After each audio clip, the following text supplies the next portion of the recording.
사우나, 음식점 등에서 코로나19 집단 감염이 계속되고 있습니다. 지난달 28일 첫 확진자가 나온 은평구 사우나와 관련해 감염된 사람이 10명을 넘었습니다.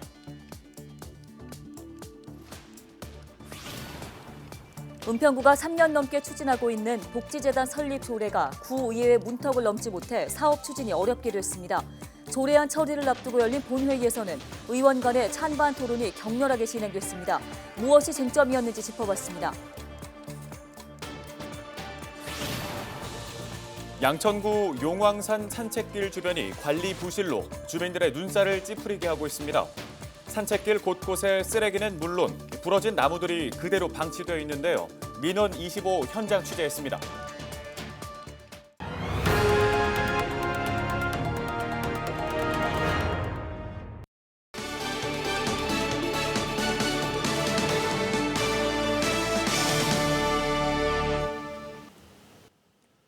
시청자 여러분 안녕하십니까? 헬로우 TV 뉴스입니다. 5일은 겨우내 잠자던 개구리가 깨어난다는 경칩이죠. 서서히 봄 기운도 느껴지는데요. 그래서 오늘은 저희가 스튜디오도 조금 더 산뜻하게 꾸며봤습니다. 네, 경칩은 새싹이 돋는 걸 기념하고 또 본격적인 농사를 준비하는 중요한 절기인데요. 우리 모두 새로운 활력을 되찾고 올 한 해는 더욱더 풍성한 결실로 이어지기를 기원해 보겠습니다. 헬로우 TV 뉴스 지금 시작합니다.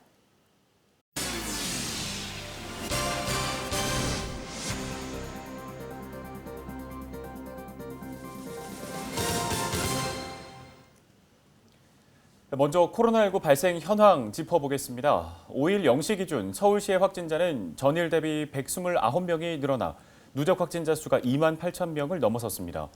집단 감염도 계속되고 있는데요. 은평구 사우나 관련 확진자는 3명이 추가돼 15명으로 늘었습니다. 해당 시설 관계자 등 접촉자를 포함하여 총 298명에 대해 검사하였고 최초 확진자를 제외하고 양성 11명, 음성 244명, 나머지는 검사 진행 중입니다. 역학조사 결과 해당 시설은 발안실 미운영 등 방역수칙은 지켰지만 시설 내에서 지속적인 마스크 착용은 일부 미흡했던 것으로 확인됐습니다. 방역당국은 음식점, 사우나, 병원 등에서 집단 감염이 계속되고 있다며 5인 이상 사적 모임 금지 등의 협조를 당부했습니다. 서울의 코로나19 백신 접종자는 5일 0시 기준 11,000명을 넘어섰습니다. 다음 소식입니다. 은평구가 3년 넘게 추진하고 있는 복지재단 설립 사업이 난관에 부딪혔습니다. 지난 26일에 열린 은평구의회 임시회 본회의에서 의원 간의 격렬한 찬반 토론이 있었는데 찬성이 과반을 넘기지 못해 부결됐습니다. 주요 소식을 손성혜 기자가 정리했습니다. 지난해 상임위원회에서 부결된 이후 다시 구의회 심사대에 오른 은평구 복지재단 설립 조례안. 조례안 처리를 앞두고 의원들은 작심한 듯 찬반 토론을 이어갔습니다. 문교주, 정남영 의원 등은 복지재단을 통한 지역 맞춤형 복지 정책을 기대했고 송파의 새모녀 사건, 방배동의 모자 사건, 그리고 안타까운 정인이 사건, 정말 마음 아픈 사건들이 복지의 사각지대에서 번번이 발생했습니다. 우리 실정에 맞게, 우리 현실에 맞게, 은평구에 맞게 복지 정책이 잘 구현될 거라고 기대하고 있습니다. 신윤경, 이현옥 의원 등은 재단 설립은 지역 주민들의 요구로 추진된 사업인 만큼 반드시 성사돼야 한다며 재단 설립의 당위성을 강조했습니다. 2018년 초 은평 구민은 5만 목소리 은평축제단을 구성하여 만약 내가 구청장이나 구의원이 된다면 해결하고 싶은 은평구의 문제가 무엇인지에 대한 의견을 들은 적이 있습니다. 그 구체적인 제안이 은평복지재단 설립과 사회복지협의회 육성 및 지원으로 도출하게 된 것입니다. 양기열, 박세은 의원은 구 재정 여건상 재단 설립은 시기상조라고 지적하는 등 반대 입장을 분명히 했습니다. 은평구청에서 온전하게 구비로 100% 진행하는 자체 사업은 전체 복지 사업 중 오직 2.07%입니다. 쉽게 말해서 은평구 복지 사업 중 97.03%의 복지 사업의 방향은 바로 중앙부처 그리고 서울시에서 결정한다는 이야기입니다. 97%를 넘게 서울시와 중앙부처에서 결정을 합니다.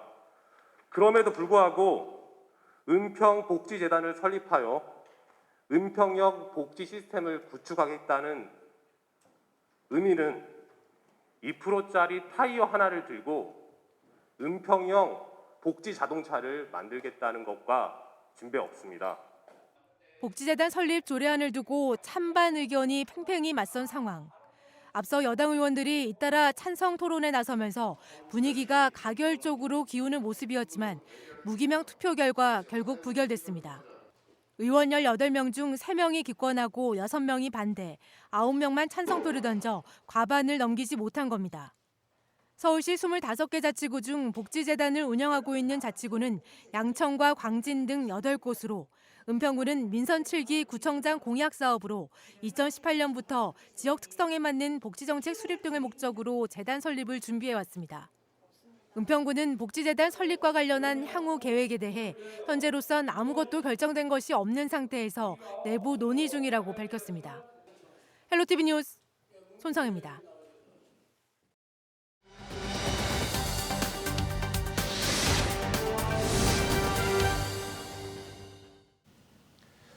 날이 따뜻해지면서 공원에 산책을 나오는 주민들이 많아지고 있는데요. 네, 행정당국의 공원 관리가 제대로 되지 않고 있다는 민원입니다. 심다혜 기자가 민원 25에서 취재했습니다. 양천구가 5년 전에 만든 용왕산 산책길입니다. 그런데 산책길 주변 관리가 제대로 되지 않아 미관상 불편하다는 주민 민원이 나오고 있습니다. 민원 25에서 확인해봤습니다. 생수병 등 각종 쓰레기가 산책길 옆 곳곳에 보입니다. 심지어 서랍장도 있습니다. 쓰레기가 한두 개 있는 게 아니고 우리는 한번 움직이면 처음에서 끝까지 올라가잖아요. 그러면 눈에 띄는 게 많아요. 좀 관리 조금만 더 해줬으면 좋겠습니다. 구가 예산을 들여 나무를 새로 심어놓고 관리를 제대로 하지 않는다는 지적도 나옵니다. 일부 가지가 부러진 나무들이 방치돼 있고 사시사철 푸르러야 할 소나무는 잎이 누렇게 변해 축 처졌습니다. 매일 용왕산을 찾는 주민 원용록 씨. 죽은 나무들을 보며 한숨을 내쉽니다. 이렇게 수정 개량을 해놨으면 이거 어느 순간까지는 애기 다루도 다 다뤄야 되는데 그런 게 아니고 그냥 방치해둬 버렸으니 그 얼마만큼 직무유기예요, 그게. 양천구는 민원 내용 일부를 인정했습니다. 취재가 시작되자 현장에 방문해 죽은 나무 등을 제거했습니다. 100% 그냥 산다는 그 보장이 없어요. 왜 그러냐면 이게 이제 우리는 이제 키워져 있는 나무를 갖다 심지 않습니까? 그 대개길 주변에 한번 조사를 한번 해서 그런 사항이 있다고 그러면 저희가 또 하자도 하고 또 제거할 건 제거하고 이렇게 해야 될 것 같아요. 행정당국의 관리 허술로 공원을 찾는 주민들은 눈살을 찌푸립니다. 민원 25 심다혜입니다. 다음 소식입니다. 건강과 힐링, 복지를 한 곳에서 해결할 수 있는 건강힐링 문화관이 문을 열었습니다. 양천구는 신정 1회 1재개발구역에 건강힐링 문화관을 개관했다고 밝혔습니다. 시설은 지하 2층에서 지상 3층, 약 7,000제곱미터 규모로 건강힐링센터와 실내체육관, 어린이집, 우리 동네 키움센터 등이 조성됐는데요. 건강힐링센터에서는 정원 가꾸기 등 다양한 문화활동을 할 수 있고 힐링 치유방에는 편백 조격기와 사우나 등이 마련됐습니다. 은평구는 청소년 진로 직업 체험 지원센터와 함께 청소년 진로 진학 지원 사업인 은평대전을 진행합니다. 은평대전은 은근히 평범한 대학생 언니 오빠들의 전공 이야기의 줄임말인데요. 대학생들이 중고등학생을 만나 전공학과의 정보를 제공하는 진로 지원 사업입니다. 은평대전은 대학생 멘토를 모집해 조별 교육, 찾아가는 교실 전공 강연, 전공 박람회로 진행됩니다. 사업에 참여하고 싶은 대학생은 청소년 진로직업 체험 지원센터 홈페이지를 통해 신청하면 됩니다.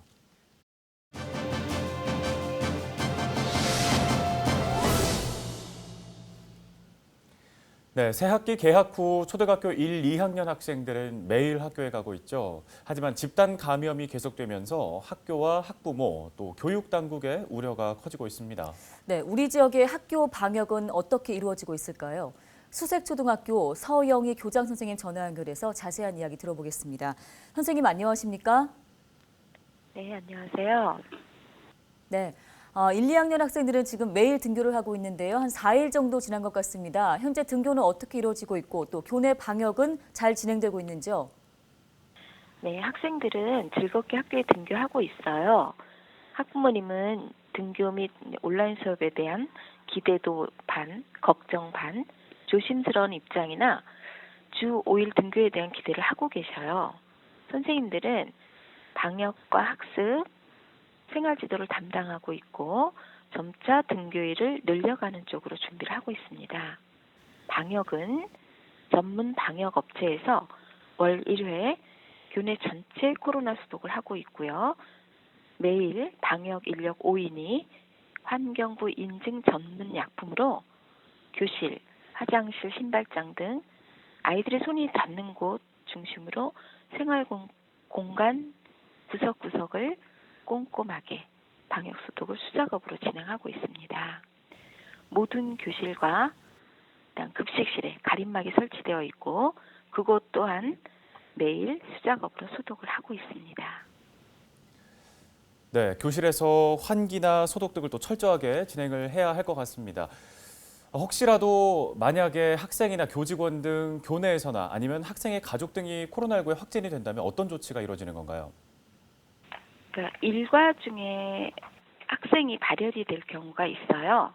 그럴 때는 일시적 관찰실에서 체온을 2번 측정하고 부모님께 연락드리고 또 119에 신고해서 보건소에서 체온 및 코로나 검사를 받도록 안내를 하고 있고요. 교직원이나 또는 부모님 관련 확진자가 발생하게 될 때는 그러니까 우리 학교에서 이제 확진자 발생을 인지하게 되면 보건소, 교육청 등 유관기관에 신고를 하고 대응 절차를 함께 논의하고 즉시 교무실을 상황실로 지정해서 학교 대응과 조치 절차를 위한 비상 대책회의를 진행합니다. 전체 교직원, 학생, 학부모에 비상 상황을 전파하고 등교 학생을 전원 귀가 조치하고요. 또 귀가 조치 시에는 모두 KF94 마스크로 교환하고 교내 연락망을 이용해 학부모와 신속하게 연락한 후 학부모님의 답장을 받는 즉시 학생들을 차례로 하교시키고 있어요. 이때 보건소에서 역학조사 후 검사 대상자를 지정해주면 검사 대상 학생 및 교직원은 검사 시까지 따로 분리하여 일시적 관찰실에서 대기 후 코로나 검사를 진행하게 되죠. 네, 방역과 교육을 지금 동시에 소화하다 보니 현장에서의 애로사항이 많을 것 같습니다. 어떤 어려운 점들이 있습니까? 네, 학교에서는 방역의 어려움이 가장 크다고 할 수 있고요. 또 선생님들께서는 대면 수업과 원격 수업을 같이 준비해야 하기 때문에 수업 부담이 크다고 하겠습니다. 온라인 수업에 들어오지 못하는 학생들도 가끔 있어서 수업 진행에 어려움이 있기도 하고 등교일의 확대 또는 축소를 요구하는 상충된 의견을 수렴해야 하는 어려움이 있습니다. 학생의 건강과 학습, 안전한 생활을 위한 노력을 지속적으로 고민하겠습니다. 가족 간의 감염도 요새는 많아지고 있어서 가정통신문을 통해 가정과 소통하고 있고 사회적 거리두기에서의 각 가정과의 협조 및 도움도 받고 있습니다. 또한 교직원 회의도 대면보다는 줌을 통해서 하기도 해서 의사소통에 어려움이 좀 많아요. 그런 어려운 점도 극복하면서 해야 하기 때문에 모든 교직원이 힘을 합하는 것이, 협력하는 것이 어려움 극복에 가장 큰 힘이 되고 있다고 말씀드릴 수 있습니다. 예, 지금 1, 2학년을 제외하고는 여전히 원격 수업이 함께 진행되고 있잖아요. 이게 워낙 장기화되다 보니까 학습 격차에 대한 우려가 나오고 있는데 해소 방안이라든가 또 논의되는 대책들이 좀 있을까요?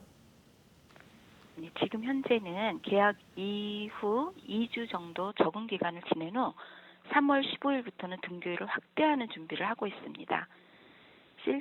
실시간 쌍방향 원격 수업 및 학생 참여형 수업 운영 등 다양한 수업 형태를 적용하여 학생의 참여를 높이고 있고 학습 격차를 줄이기 위해 교사와 학생, 학부모의 피드백을 통한 수업의 질 향상을 계획하고 있습니다. 저희는 소규모 학교라 다른 학교에 비해 등교율이 많은 편이었고 대면 수업을 많이 하고 있습니다. 앞으로도 등교율을 확대하면서 학생들과 소통하며 학습에 대한 이해도를 높이고 학습 시 어려운 점을 질문으로 해결하도록 하고 있습니다.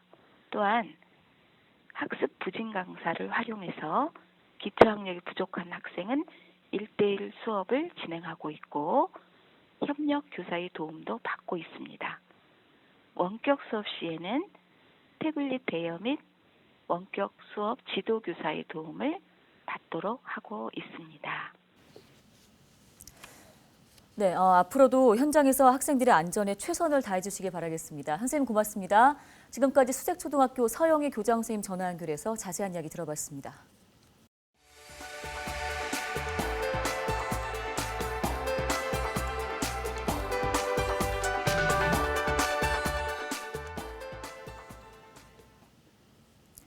오세훈 전 서울시장이 다음 달 7일 실시되는 서울시장 보궐선거에 본선행 티켓을 잡았습니다. 국민의힘 공천관리위원회는 4일 서울시장 보궐선거 국민의힘 후보로 오세훈 전 서울시장이 선출됐다며 후보 경선 결과를 밝혔습니다. 오세훈 후보는 41.6%를 득표해 36.3%를 얻은 나경원 후보를 이겼습니다. 이번 경선은 지난 2일부터 3일까지 이틀 동안 100% 일반 시민 여론조사 방식으로 진행됐습니다. 요양보호사 등 코로나19 재난 상황에서 대면 업무를 해야 하는 노동자들을 지원해야 한다는 목소리가 높아지고 있습니다.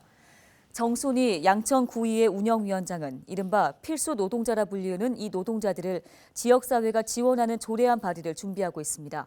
관련해서 4일 정책 간담회도 열렸는데요.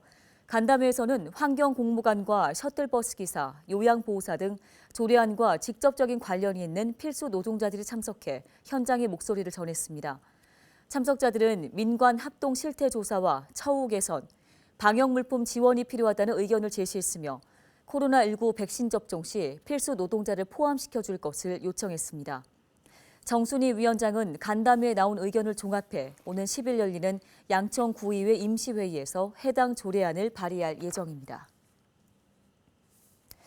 코로나19로 어려움을 겪고 있는 취약계층을 위한 지역사회의 따뜻한 나눔이 이어지고 있습니다. 신월 일동 새마을 부녀회는 지난달 23일 정월대보름 음식 나눔 행사를 진행했는데요.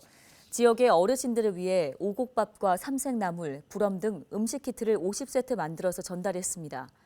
신월 6동 주민센터는 지난달 26일 금빛 새마을금고 후원 물품인 쌀 20포를 전달하는 전달식을 가졌습니다. 후원받은 물품은 관내의 저소득 가구에게 전달됐으며 특히 코로나19로 인한 실직과 우울증으로 심신의 어려움을 겪고 있는 가구에게 지원됐습니다. 서울시가 자율주택 정비사업으로 지은 주택을 매입해 청년 신혼부부에게 임대주택으로 공급한다고 밝혔습니다. 자율주택 정비사업은 노후주택 집주인들이 주민합의체를 구성해 스스로 집을 고치거나 짓는 사업입니다. 자율주택 정비사업으로 집을 지을 때 전체 세대수 20% 이상을 공공임대주택으로 공급하면 법적 상한 용적률까지 건축이 가능한데요. 지난해 은평구, 중랑구 등 13곳에서 매입을 신청해 사업을 추진 중입니다. 자율주택 정비사업을 원하는 주민은 서울주택도시공사로 오는 11월까지 신청하시면 됩니다. 양천구가 지역사회 문제 해결을 위해 민과 관이 함께 공동으로 진행할 수 있는 협치의제를 공모합니다. 양천구 협치에 관심이 있는 구민 누구나 신청할 수 있는데요. 공모 분야는 복지와 경제, 교육, 문화 등 구청 전반에 대한 것으로 민관이 협력해 지역 문제를 해결해 나갈 수 있는 의제입니다. 참여를 희망하는 주민은 제안서를 작성해 구청 주민협치과로 제출하시면 됩니다. 공모 기간은 오는 23일까지로 구는 우수 제안자에게 표창장과 부상을 지급한다고 설명했습니다. 한 달 뒤인 4월 7일 서울시장을 뽑는 재보궐선거가 치러집니다. 민주당과 국민의힘, 국민의당 등에서 속속 후보들의 윤곽이 드러나고 있습니다. 네, 아직 정당 간 후보 단일화 등에 대한 이슈가 남아있는 만큼 지각 변동은 불가피해 보이는데요. 저희 헬로티비 뉴스를 통해서도 관련된 소식 계속해서 전해드리겠습니다. 지역 중심 채널 헬로티비 뉴스. 여러분의 이야기가 뉴스가 됩니다.